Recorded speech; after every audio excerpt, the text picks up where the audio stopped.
Now, from Wish TV, your local news source, this is All Indiana Politics. Good morning, everyone. Thank you for joining us on All Indiana Politics on this Sunday morning once again. And we begin with an emerging new face for the Democratic Party. The former Republican head of Indiana's school system, Dr. Jennifer McCormick, will lead a 14-city tour for Indiana Democrats, talking education, broadband, and child care. McCormick served 4 years as the state superintendent of public instruction, often fighting with other Republican leaders about the direction and funding of Indiana's schools. And let's welcome in Dr. Jennifer McCormick. Dr. McCormick, good to see you. Thank you for joining us. We'll start here. You're launching the Democratic Party's Small Town Indiana Tour this weekend. So what's your goal with these events? Well, first of all, I'm really excited and humbled to be invited to participate. And the goal for the Democrat Party is basically, it's super simple. It's just a matter of going out and informing and also being a good listener. And that is just what the democratic process is about. So I'm excited to learn what's happening across Indiana, but also to make sure they are well informed. As you very well know, Indiana getting $250 million for broadband expansion, especially in rural areas. What does that mean for students and Indiana's education system? It's huge. I mean, the schools have really benefited from all the work of President Biden and his team, and then the state level team here. It's been incredible for broadband, for technology, for infrastructure, for capacity with the hiring folks. So it's just been a real game changer. It's been much needed given the scenario, and it's also just been well received. And I commend our superintendents and our school boards who have worked really hard to be fiscally responsible, but also meet the needs of our kids. So you were a Republican, the head of the state's public school system, but now you say that Republicans are waging a partisan crusade against public education. What do you mean by that? Well, I mean, this has been going on for decades, and it's unfortunate, but, you know, you really need to have folks in leadership positions that support public education. And unfortunately, at times, the Indiana Republican Party struggles to do that. Currently, a third of our K-12 budget goes to really unregulated school choice, and that's not fiscally responsible. It's not good for kids. And so it's just a situation that really is long overdue for a change. So we hear from a lot of parents who are worried that a second school year dealing with COVID-19 is causing students here in Indiana and really around the country to fall behind on learning. Would you agree with that assessment? I would. This is the third consecutive school year of disruption, and that is incredibly hard for students and families and educators, and in turn for the entire state. We've had some early results of that COVID loss with data that is very alarming. It's even language arts and math in those arenas. We're watching that data carefully. I'm working with several districts on what to do with that and how to tackle it. But it is concerning, and it's going to have a decade-long impact. And that, again, is going to take leaders who will support public education, but also have the courage to look at that data and be reactive. So what do you tell parents directly then? First of all, know the level that your child is at, but also know, too, that there are things we can do for interventions to address that loss. So every family, or most families, are very aware that there was an academic loss, but knowing the level to which that happened is incredibly important. But also knowing that your schools are looking at that data, are looking at the intervention, but it's going to take all of us. It's going to take a strong partnerships with the schools and the families to make some movement that's going to be necessary for the next decade. In your opinion, is the state doing enough to protect students and teachers from the virus? Well, you know, it's been a local decision. It's been very difficult in some of the areas of our state. You know, some of our health officials have been, you know, all of them are working really hard. Many of them are in very difficult situations. There's no perfect answer to this. I would sure like to see more of a mandate of mask in each individual school. That's certainly not going to happen across the state, but I think people are doing the best they can in the communities that they lead, and it's just tricky. Over the past several weeks, we've watched school board meetings here in central Indiana and really across the state turn into heated confrontations.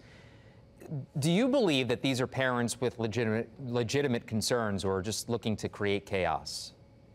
You know, it's interesting. It's frustrating, and it's really disappointing that that situation's going on across the state. And in some of the pockets where it's happening, it's a one policy issue, and that is mask.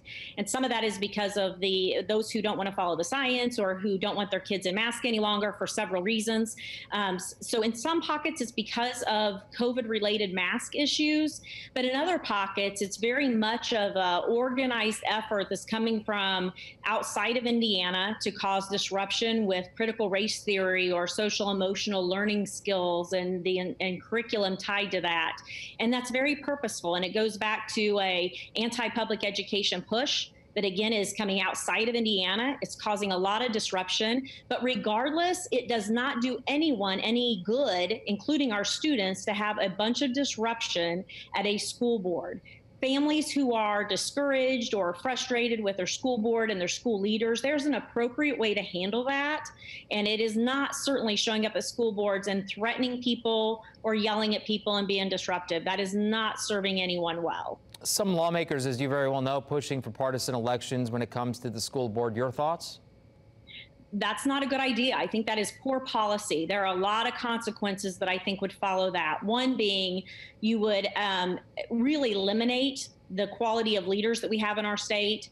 You would also eliminate those who want to run for a school board, which is a thankless, hard job. I think you would see our curriculum and our instruction being pushed in a way that I'm not sure would be healthy for all of our students. You would have a lot of politics, more so that's already somewhat involved at a state and national level, come in like we've never seen before. I just don't think it's a good idea.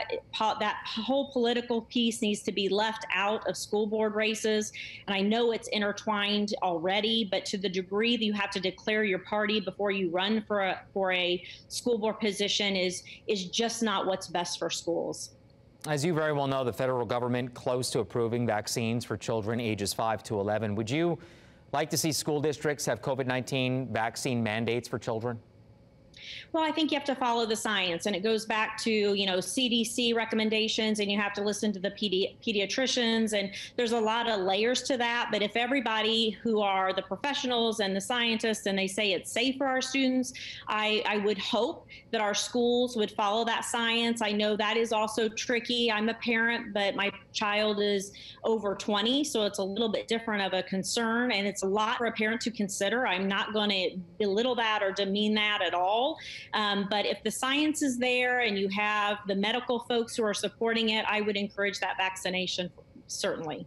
What do you say to the parents who say that my children aren't really, when you look at the data, at risk as older kids or adults?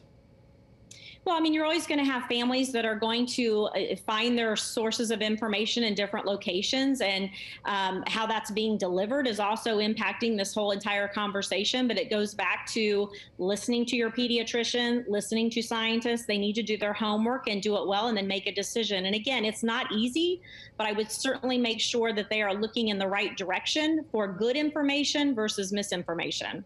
Well, that's the data that's on the CDC's website. But we'll move on here. Over the past few months, we've seen you time and time again at the forefront speaking on behalf of Indiana Democrats. It leads to the obvious question. Are you considering running for statewide office as a Democrat, or are you considering running for governor in 2024? Well, I'm not ruling anything out, but currently I have no plans. I mean, I have enjoyed what I'm doing now, still helping schools and being an advocate for public education, and that's a good role for me currently, but I'm not ruling anything out. I've said from the very beginning, I do it for the right reason, and that is simply to help, hopefully help the state of Indiana, or help students and help educators and help families. But I do believe in bipartisanship. And hopefully we can get back to that point where Indiana is operating that way and the federal government is operating that way. But again, haven't ruled anything out, but today I don't have any plans for that. Dr. McCormick, thank you for joining us. Thank you. Appreciate it. All right, coming up, should the Justice Department use its resources to investigate threats against school board members? We talk to Senator Mike Braun next on All Indiana Politics.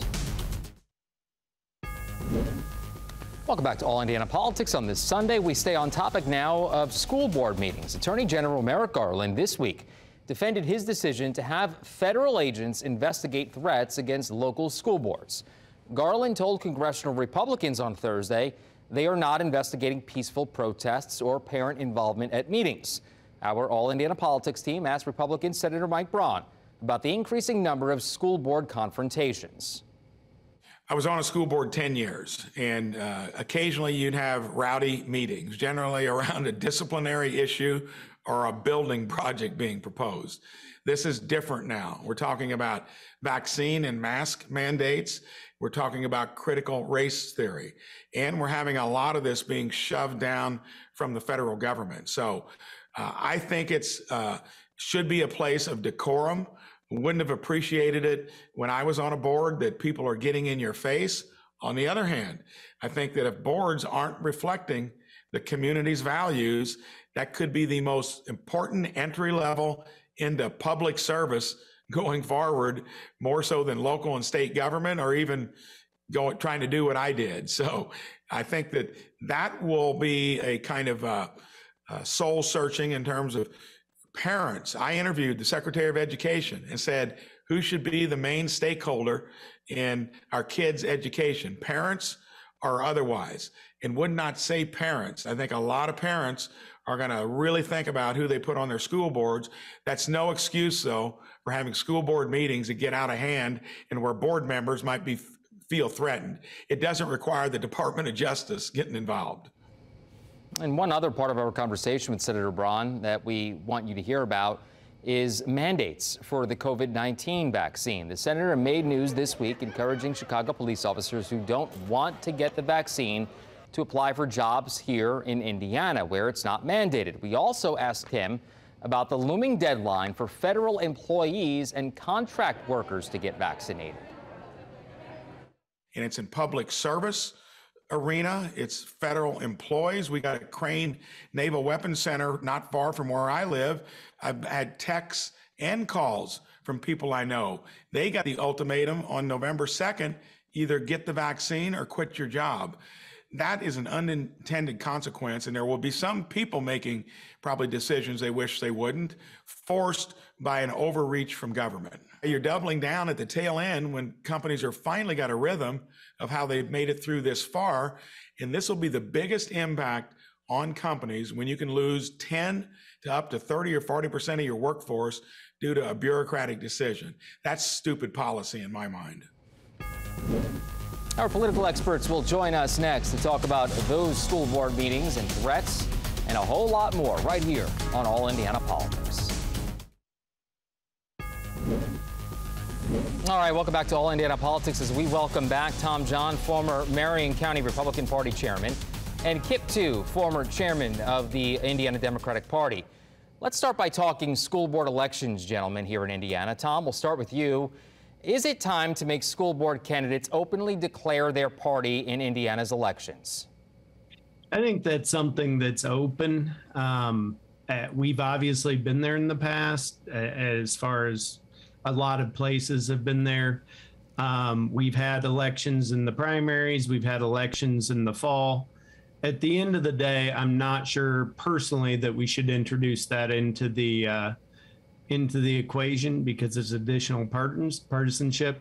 But by the same token, we do need to make sure people are accountable and that these races don't fall to the side. And certainly the parties help do that and help bring issues to the fore that sometimes are lost. So that's the alternate view. Kip, if that does happen, wouldn't you run the risk of maybe losing out on some good candidates? I think it's a disaster in the making, personally, if we do this. Education, public schools, public school boards deal with very finite set of issues. They shouldn't be partisan issues. They should be on the merits. And I don't have any concern at all about whether or not stuff's falling through the cracks. In my township, Washington Township in Indianapolis, those races are very well run. They are parents groups get involved. Taxpayer groups have gotten involved in the past. We don't need a partisan election of school board, because what happens is what's going on right now across the country is that people with their own political purposes are politicizing everything, and you're having threats against school board members, and you're having all kinds of behavior out there that is not conducive to the schools. Yeah, it could get even more divisive if we go in that direction. We'll see what happens. Tom, you heard our conversation with Dr. McCormick. How do you answer her when she says Republicans are waging a, quote, partisan war on public education? Well, I mean, this is a person who clearly has been about self-promotion rather than running schools and being effective for her students for a period of time. I mean, she's somebody who has spent more time going around the state making for a potential gubernatorial campaign or some other political entreaty rather than actually doing what her job does. The reality is Republicans have helped increase funding in schools throughout the last 15, 20 years enormously through this state. They've tried to give other options to both local students, parents, and teachers. They've increased salaries for teachers, and they've really tried to do the very best by our students. And this is really just political haranguing from somebody trying to set up their own next step. You want to respond, Kip? Is she the new face of Democrats, and can she be the candidate for governor in 2024? I think she's enormously talented, and I think the fact that Tom John is attacking her today, here 3 years before there's a gubernatorial race, is an indication that they are worried about her. You saw the interview. You interviewed her. You know she's got great talent. That's the first time I've ever heard Tom John complain about somebody doing the things they're supposed to do to put themselves in a position to win a race. She's no longer the superintendent of public instruction because she was basically thrown out of the office by Republicans. Imagine her being upset about that. I mean, it's perfectly understandable and legitimate why she was. She's ignored from the moment she was nominated. They just wanted her to have a warm body so they could run policy themselves. That's probably why she's upset. And, you know, she's an expert on education policy, and it is most of the budget in the state of Indiana. It's where all the stuff goes. And so it's probably a good launching point for her for governor if she wants to do it. Tom, I'll let you respond. Well, I mean, I take issue with her being talented or responsible or somebody who would be good for the state or somebody that was good for education. I mean, she's another person who has a political goal and she's trying to work for it, but none of that leads to somebody who we really should have leading our state. I have less than 2 minutes left, gentlemen. Let's talk national politics now. President Biden and Democrats in Congress are scrambling to reach a deal on the scaled-down spending plan. Kip, we'll go to you here. Why isn't this already done? Because there's real differences of opinion inside the Democratic Party, and the Democratic Party is actually trying to lead the country. Republicans have taken themselves off the field. They're not in the negotiations because they just are the party of no. You know, the difference between Joe Manchin and Bernie Sanders are real. But both of them, I think, want to get to yes, and it's just a tough negotiation. It shouldn't be judged until it's over, actually, as to what we ultimately have. Will they get there? I believe they will. Okay. Tom, is this a deal, a make or break for the Biden agenda? Well, certainly this will be a huge loss if it doesn't get done. And I'll remind Kip, the Republicans were there until there was a deal done. And then in deference to the progressives and the speaker said, oh, yeah, we are going to bring these two bills together and we are going to go ahead and give the progressives their wish list after there'd been good faith negotiations between the Republicans and Democrats. After the Republicans had had the Democrats redealing, what choice did they have but to say, we can't trust them and we have to walk away from this? And if you're going to get it done, you get it done. Or if you don't, you suffer the consequences with the voters. That we have places that need these investments and the important true infrastructure investments of roads and bridges and harbors, and not just a progressive wish list, which is what's really at issue in this bill. Kip, like 15 seconds left. Your response quickly. I think the Republican Senator Rob Portman said it best, is that you know, Republicans in the U.S. House of Representatives have screwed this whole thing up. We'll leave it there. Gentlemen, good conversation. Thank you for joining us, and we'll see you soon. We'll be right back.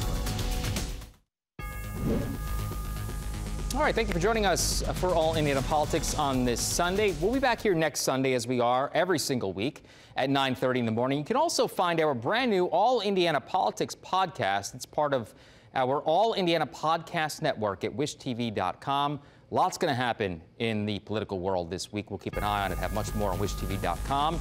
Have a great rest of your weekend.